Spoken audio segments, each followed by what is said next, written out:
मंच पर विराजमान सभी महानुभाव, देश और दुनिया में मनोरंजन के माध्यम से लोक शिक्षा में समर्पित सभी फिल्म जगत के बंधु भगिनी और दर्शक मित्रों, मैं भाई अशोक जी को बधाई देता हूं कि उन्होंने ये एक साहस किया है और ये सपना भी देखा है कि वे हर वर्ष इस प्रकार के समारोह को आयोजित करेंगे। इस क्षेत्र का मेरा कोई ज्ञान नहीं है, शायद मैं अच्छा दर्शक भी नहीं हूं, लेकिन मैं इतना जरूर समझता हूं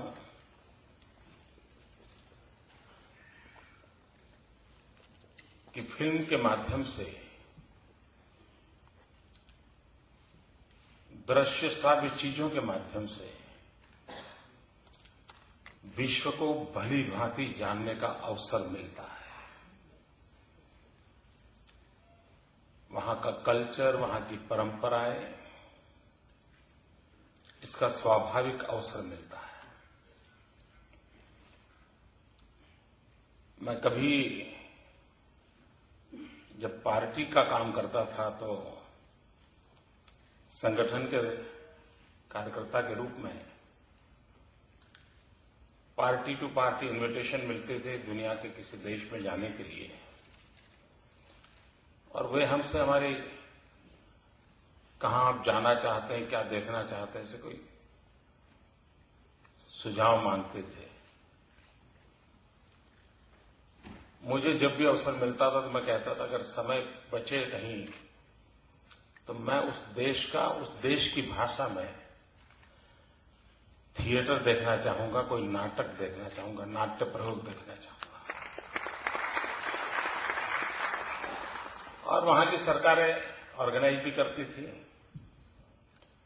जब सब लोग हंसते थे मैं नहीं हंस पाता था क्योंकि मैं भाषा नहीं जानता था, लेकिन मैं इससे पकड़ने की कोशिश करता था क्योंकि इस नाट्य प्रयोग के माध्यम से वहां की पूरी सांस्कृतिक विरासत, वहां की जीवन शैली सहज रूप से प्रकट होती है और इससे बहुत कुछ सीखने को मिलता है।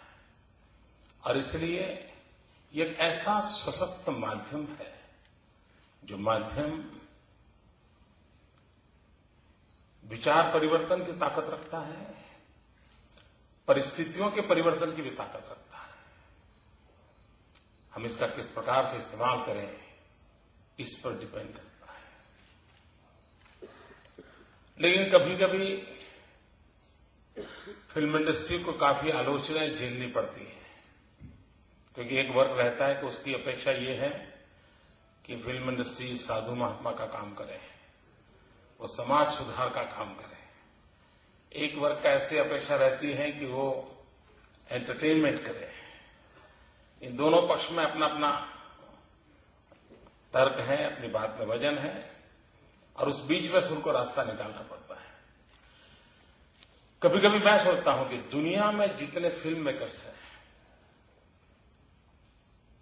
उनसे ज्यादा हिंदुस्तान में फिल्म मेकर को कठिनाइयां झेलनी पड़ती हुई है, क्योंकि जब वो फिल्म बनाता है, अपनी स्टोरी बनाता है, तब उसे ये तो ध्यान नहीं रहता कि मेरे इस डायलॉग से हजारों मील कहीं दूर किसी कोने में किस समाज को चोट पहुंचेगी बेचारे को अंदाज भी नहीं होता है। और जब फिल्म बन जाती है तो कोर्ट के चक्कर शुरू हो जाते हैं। यानी सचमुच में यानी कितनी भाषा है, कितनी परंपरा है, कितने महापुरुष, किसी को कहीं एक लकीर तक न लग जाए और ऐसी टेढ़े मेढ़े रास्ते से फिल्म निकाल देना कितना कठिन काम होगा दोस्तों। हम अंदाज कर सकते कितना कठिन काम होगा। कभी कभी मेरे मन में विचार आता है कि फिल्म इंडस्ट्री, अग्रवाल जी जैसे लोग इस संगठन को लीड कर रहे हैं, आप लोग भारत सरकार से मांग क्यों नहीं करते कि फिल्म इंडस्ट्री के लोगों को फिल्म प्रोडक्शन के संबंध में अगर कोई केस होता है उसके थीम को लेकर के, तो पूरे देश में मुंबई में एक ही कोर्ट हो, वरना वो कहां जाएगा, मिजोरम जाएगा, कभी कश्मीर जाएगा। देखिए, मैं आपकी बात कर रहा हूं भाई।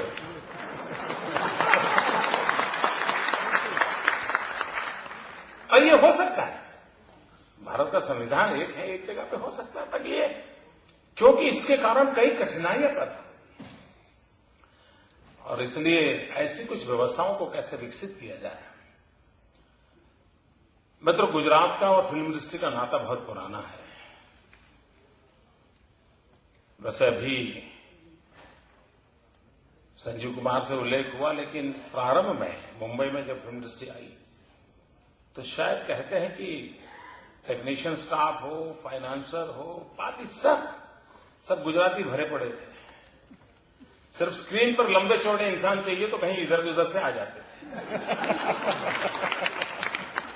बाकी पर्दे के पीछे सारी व्यवस्था गुजराती देते थे, और बहुत बड़ा कंट्रीब्यूशन था। आज भी बहुत बड़ी मात्रा में इस क्षेत्र में काम करने वाले गुजराती मित्र हैं। लेकिन हम गुजरातियों का क्या रहा है कि आप दुनिया के किसी भी इलाके में चले जाइए, आपको गुजराती मिलेंगे। They are best tourist. सब दूर जाइए, देखो आपको मिलेंगे, सब अपना बैग बिस्तरा लेकर के घूम रहे, देख रहे दुनिया। लेकिन गुजरात को कभी टूरिस्ट डेस्टिनेशन नहीं बनाया।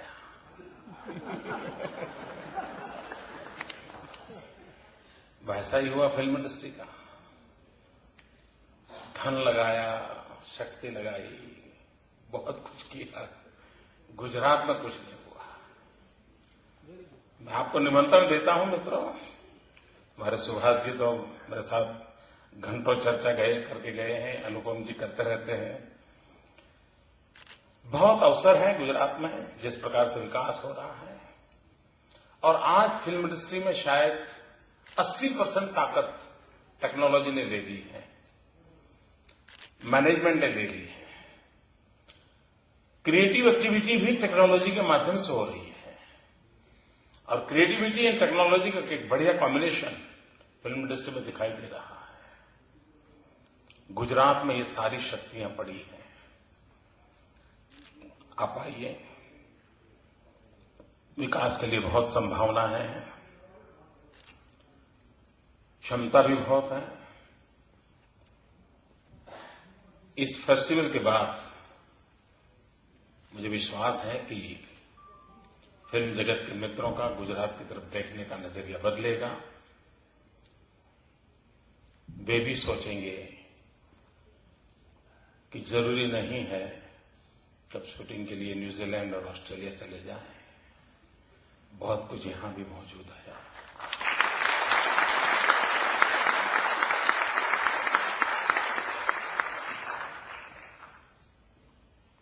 मित्रों, फिल्म में दृश्य तो दिखते हैं, लेकिन इंसान को हवा की खुशबू भी आती है उस समय।